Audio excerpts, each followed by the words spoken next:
আপনারা এখন যেগুলো দেখতে পাচ্ছেন এগুলো হলো ব্ল্যাক সোলজার ফ্লাইয়ের লার্ভা। এদের বয়স 18 থেকে 20 দিন পর্যন্ত।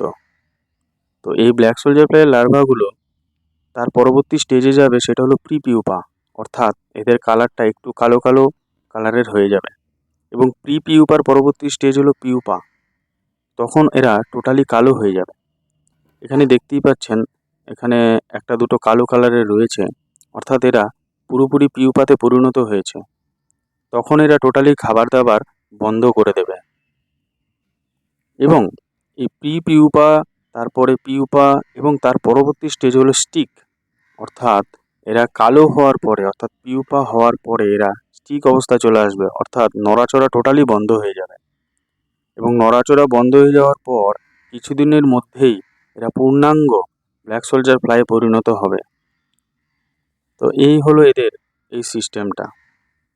এখানে দেখুন ব্ল্যাক সোলজার ফ্লাইয়ের লার্ভাগুলো কতটা অ্যাক্টিভ রয়েছে, কারণ এই পরবর্তী স্টেজ যেটা হবে সেটা হলো পিউপা স্টেজ আসছে এবং এরা প্রচণ্ড অ্যাক্টিভ রয়েছে।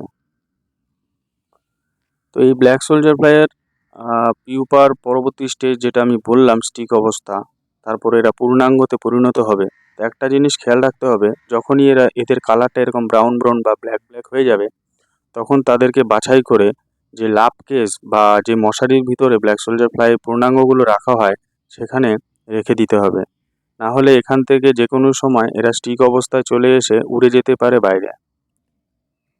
ধন্যবাদ।